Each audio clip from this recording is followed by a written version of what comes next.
সকাল সকালই রান্নার জন্য প্রিপারেশন নিচ্ছিলাম। কারণ সকালবেলা আমার হাজবেন্ড চলে গিয়েছিল বড় ছেলেকে নিয়ে স্কুলে। তো আসার পথে বলে দিয়েছিলাম যে কিছু সবজি নিয়ে আসতে।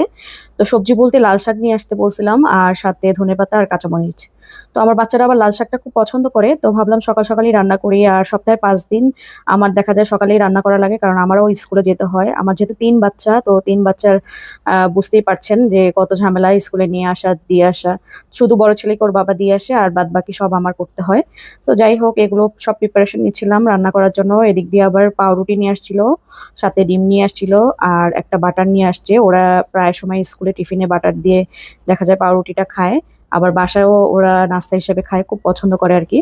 তো আমি শাকটাকে কেটে বেছে উম, মানে ধুয়ে নিচ্ছিলাম খুব খুব ভালোভাবে। একদম মানে বালু ছিল শাকে, খুব ভালোভাবে ওয়াশ করে নিয়েছি, 4-5 বার ধুয়ে নিয়েছি।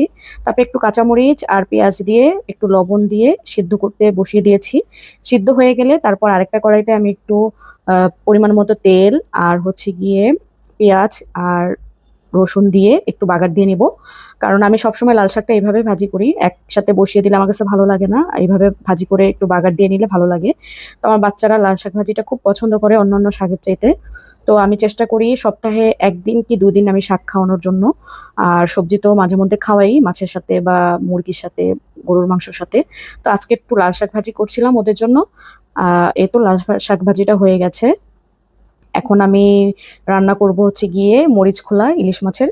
তো ওটার জন্য কিছু শুকনো মরিচ নিয়ে নিয়েছি, ঝাল অনুযায়ী আপনারা যে যেমন খাবেন তেমন নেবেন। সাথে কিছু রসুন আর হচ্ছে গিয়ে কিছু পেঁয়াজ দিয়ে দিয়েছি। দিয়ে এখন আমি খুব ভালোভাবে ব্লেন্ডার করে নিব। আর পরিমাণ মতো তেল দিয়ে আমি কিছু মানে কাঁচা পেঁয়াজ দিয়ে দিব সাথে একটু, দিয়ে তারপর আমি এখন ওই মরিচ খোলার যেটা ব্লেন্ডার করে রেখেছিলাম সেটাকে পুরোটা দিয়ে দিব। গ্রেভিটা খুবই ঘন হবে আর এটা খেতে যে কি মজা। তারপর দিয়ে দিলাম পরিমাণ মতো লবণ, দিয়ে দিলাম হলুদ, সাথে দিয়ে দিলাম মরিচের গুঁড়ো। আর কিচ্ছুই দিতে হবে না, জাস্ট এতটুকু দিয়েই খুব ভালোভাবে এখন ভুনে নিতে হবে। একদম ভাজা ভাজা করে নিতে হবে, যাতে করে রসুনের কোনো স্মেল না থাকে। তো আমি ভালোভাবে মানে ইয়ে করার পর, কষানোর পর এখন আমি দিয়ে দিলাম মাছটুকু। আর মাছটা আমি আগেই কুটে বেছে ধুয়ে রেখেছিলাম। তো এটা এখন দিয়ে দিলাম, দিয়ে এখন খুব ভালোভাবে কষিয়ে নিব। পানি দিব না একটুও, কারণ মাছের থেকে যথেষ্ট পানি বের হয়েছে। এখন একটু ভুনা ভুনা হওয়া না পর্যন্ত রান্না করতে হবে। এই তো আমার হয়ে গেছে এখন রান্নাটা। তো যাই হোক, মাছটা তো রান্না হয়ে গেল, শাক ভাজিও হয়ে গেল। এখন একটু ডাল মাখিয়ে বসিয়ে দিব। ডালটা খুব ভালোভাবে ওয়াশ করে নিয়েছি, একটু আদা পেঁয়াজ আর রসুন বাটা দিয়ে দিয়েছি, একটা তেজপাতা আর কিছু কাঁচামরিচ, সাথে কিছু ধনে সরি দিয়েছিলাম পেঁয়াজ কুচি, আর সাথে হচ্ছে গিয়ে রসুন কুচি দিয়ে একটু হলুদ আর পরিমাণ মতো লবণ, একটু জিরা গুঁড়ো দিয়ে খুব ভালোভাবে মাখিয়ে নিব। সাথে একটু মরিচের গুঁড়ো দিয়েছিলাম অল্প একটু, আর পরিমাণ মতো একটু তেল দিয়েছি।